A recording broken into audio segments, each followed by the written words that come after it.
महाभारत का 10वां पर्व है सौप्तिक पर्व। 11 अक्षौहिणी सेनाओं के स्वामी दुर्योधन के वध के पश्चात कौरव सेनापति अश्वत्थामा पांचालों के वध की प्रतिज्ञा करता है और कृपाचार्य तथा कृतवर्मा से महान संकट के समय अग्रिम रणनीति तथा बिगड़े हुए कार्य को बनाने के उद्देश्य से सलाह मांगता है, जिसका संपूर्ण वृत्तांत सौप्तिक पर्व में उल्लिखित है। अश्वत्थामा की बातें सुनकर कृपाचार्य दैव की प्रबलता बताते हुए अग्रिम कर्तव्य के विषय में सत्पुरुषों से सलाह लेने की आवश्यकता बताते हैं। कृपाचार्य का ये परामर्श वर्तमान समाज के लिए भी उतना ही आवश्यक है।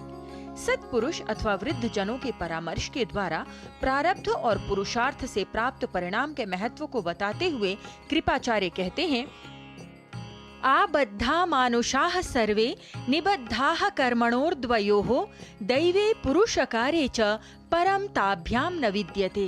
अर्थात सभी मनुष्य प्रारब्ध और पुरुषार्थ दो प्रकार के कर्मों से बंधे हुए हैं। केवल प्रारब्ध से अथवा अकेले पुरुषार्थ से ही किसी भी कार्य की सिद्धि नहीं होती है। दोनों के संयोग से ही कार्य में सफलता प्राप्त होती है। कर्म का महत्व बताते हुए कृपाचार्य कहते हैं, प्रायशो हि कृतं कर्म ना फलम दृश्यते भुवि अकृत्वा च पुनर्दुःखम कर्म पश्येन महाफलम। अर्थात इस संसार में प्रायः किए हुए सभी कर्म सफल होते हैं। कर्म न करने से दुख की प्राप्ति होती है, अतः कर्म को ही महत्व देना चाहिए। कर्म द्वारा ही सफलता प्राप्त की जा सकती है। ये बताते हुए कृपाचार्य अश्वत्थामा से कहते हैं, दक्षो दाक्षिण्य संपन्नो न समोघैर्विहन्यते सम्यगीहा पुनरियम यो वृद्धानुपसेवते। जो मनुष्य सभी कार्यों को पूर्ण पुरुषार्थ से करता है वह सदैव सफलता को प्राप्त करता है।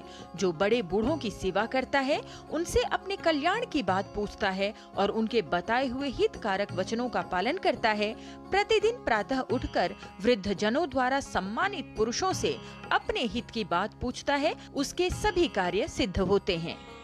उत्थानस्य फलम सम्यक तदा स लभते चिरात् रागात् क्रोधात् भयात् लोभात् योऽर्थान् निहति मानवः। अर्थात जो व्यक्ति वृद्ध पुरुषों का वचन सुनकर उसके अनुसार ही कार्य आरंभ करता है, वह उस कार्य का उत्तम फल शीघ्र ही प्राप्त कर लेता है। जो मानव राग द्वेष भय और लोभ से किसी कार्य की सिद्धि के लिए प्रयत्न करता है, वह बहुत ही शीघ्र अपनी सफलता से भ्रष्ट हो जाता है।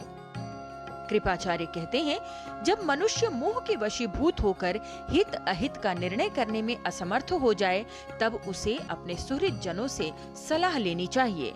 इसी के द्वारा बुद्धि और विनय की प्राप्ति हो सकती है और बुद्धि विनय से ही अपने हित का साधन भी दिखाई देता है। अतः विद्वान हितैषी अपनी बुद्धि से निश्चय करके जैसी सलाह दें, वैसा ही व्यक्ति को करना चाहिए। कृपाचार्य अश्वत्थामा से आगे कहते हैं कि अधर्म पूर्वक किए गए युद्ध में प्राप्त असफलता के कारण मेरी बुद्धि उचित अनुचित का निर्णय करने में समर्थ नहीं है। अतः अश्वत्थामा हमें राजा धृतराष्ट्र, देवी गांधारी तथा परम बुद्धिमान विदुर जी के पास चलकर अग्रिम रणनीति के विषय में पूछना चाहिए। वे लोग हमारे लिए जो श्रेयस्कर कार्य बताएं, वही हमें करना चाहिए। सफलता के इच्छुक मनुष्य के लिए कृपाचार्य का वृद्धों से परामर्श विषयक विचार निश्चय ही भारतीय ज्ञान परंपरा के नैतिक मूल्यों को उजागर करता है, जिसका अनुसरण कर आधुनिक समय में भी मनुष्य सफलता को प्राप्त कर सकता है। कृपाचार्य के परामर्श पर अश्वत्थामा के विचार तथा उसके कार्य को जानने के लिए देखते रहिए कार्यक्रम सुप्रभातम और महाभारत पर आधारित सौप्तिक पर्व का अगला अंक। लता वशिष्ठ, डीडी न्यूज।